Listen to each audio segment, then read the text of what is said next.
இன்றைய வேத வாசிப்பு ஆதியாகமம் அதிகாரம் 30. ஆதியாகமம் அதிகாரம் 30. ராக்கேல் தான் யாக்கோபுக்கு பிள்ளைகளை பெறாததைக் கண்டு தன் சகோதரியின் மேல் பொறாமை கொண்டு யாக்கோபை நோக்கி, எனக்கு பிள்ளை கொடும், இல்லாவிட்டால் நான் சாகிறேன் என்றாள். அப்பொழுது யாக்கோபு ராக்கேலின் மேல் கோபம் கொண்டு, தேவன் அல்லவோ உன் கற்பத்தை அடைத்திருக்கிறார், நான் தேவனா என்றான். அப்பொழுது அவள், இதோ என் வேலைக்காரியாகிய பில்காள் இருக்கிறாளே, அவள் என் மடிக்கு பிள்ளைகளை பெறவும் அவளாலாகிலும் என் வீடு கட்டப்படவும் அவளிடத்தில் சேரும் என்று சொல்லி அவனுக்கு தன் வேலைக்காரியாகிய பில்காளை மனைவியாக கொடுத்தாள். அப்படியே யாக்கோபு அவளை சேர்ந்தான். பில்காள் கர்ப்பவதியாகி யாக்கோபுக்கு ஒரு குமாரனை பெற்றாள். அப்பொழுது ராக்கேல், தேவன் என் வழக்கை தீர்த்து என் சத்தத்தையும் கேட்டு எனக்கு ஒரு குமாரனை கொடுத்தார் என்று சொல்லி அவனுக்கு தான் என்று பெயரிட்டாள். மறுபடியும் ராக்கேலின் வேலைக்காரியாகிய பில்காள் கர்ப்பவதியாகி யாக்கோபுக்கு 2ஆம் குமாரனை பெற்றாள். அப்பொழுது ராக்கேல், நான் மகா போராட்டமாய் என் சகோதரியோட போராடி மேற்கொண்டேன் என்று சொல்லி அவனுக்கு நப்தலி என்று பெயரிட்டாள். லேயாள் தான் பிள்ளை பெறுகிறது நின்று போனதைக் கண்டு தன் வேலைக்காரியாகிய சில்பாளை அழைத்து அவளை யாக்கோபுக்கு மனைவியாக கொடுத்தாள். லேயாளின் வேலைக்காரியாகிய சில்பாள் யாக்கோபுக்கு ஒரு குமாரனை பெற்றாள். அப்பொழுது லேயாள் ஏராளமாகிறது என்று சொல்லி அவனுக்கு காத் என்று பெயரிட்டாள். பின்பு லேயாளின் வேலைக்காரியாகிய சில்பாள் யாக்கோபுக்கு 2ஆம் குமாரனை பெற்றாள். அப்பொழுது லேயாள், நான் பாக்கியவதி, ஸ்திரீகள் என்னை பாக்கியவதி என்பார்கள் என்று சொல்லி அவனுக்கு ஆசேர் என்று பெயரிட்டாள்.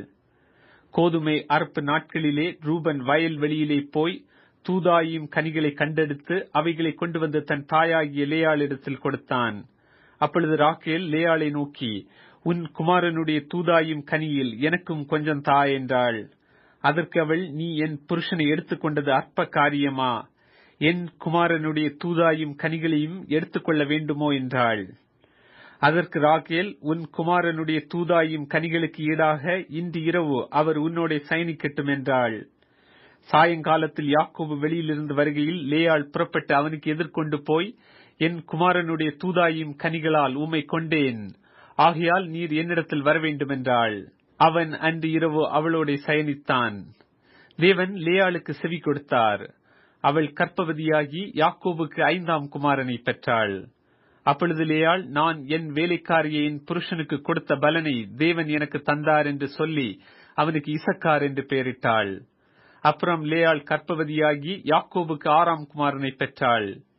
அப்பொழுது லேயாள், தேவன் எனக்கு நல்ல ஈவை தந்தார், என் புருஷனுக்கு நான் 6 குமாரரை பெற்றபடியால் இப்பொழுது அவர் என்னுடனே வாசம் பண்ணுவார் என்று சொல்லி அவனுக்கு செபுலோன் என்று பெயரிட்டாள்.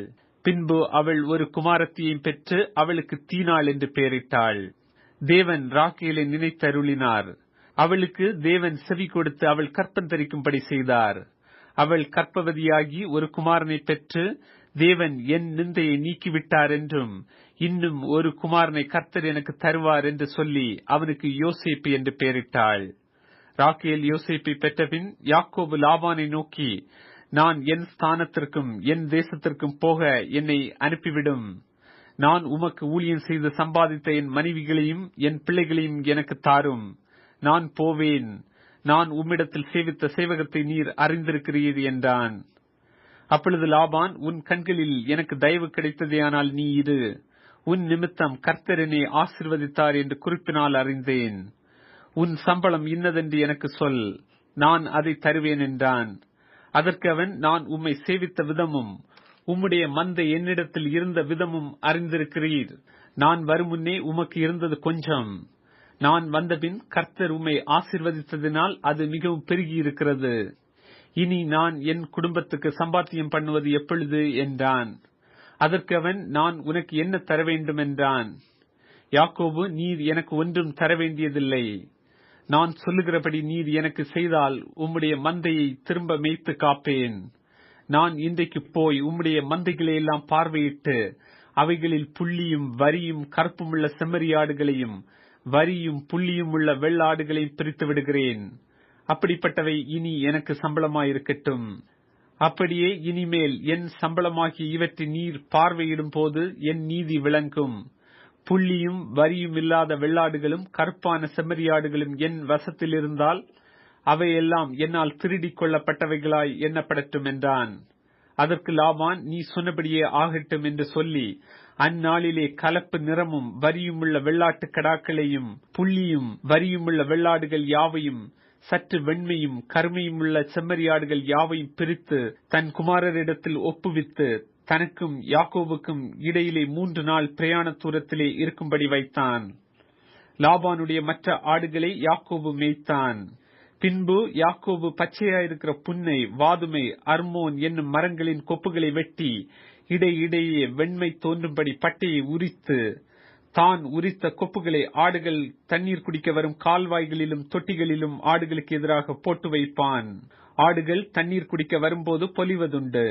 ஆடுகள் அந்த கொப்புகளுக்கு முன்பாக பொலிந்தபடியால் அவைகள் கலப்பு நிறமுள்ளதும் புள்ளியுள்ளதும் வரியுள்ளதுமான குட்டிகளை போட்டது. அந்த ஆட்டுக்குட்டிகளை யாக்கோபு பிரித்து கொண்டு ஆடுகளை லாபானுடைய மந்தையில் இருக்கும் கலப்பு நிறமானவைகளுக்கும் கருப்பானவைகள் எல்லாவற்றுக்கும் எதிராக நிறுத்தி தன் ஆடுகளை லாபானுடைய மந்தையோட சேர்க்காமல் தனிப்புறமாக வைத்துக் கொள்வான்.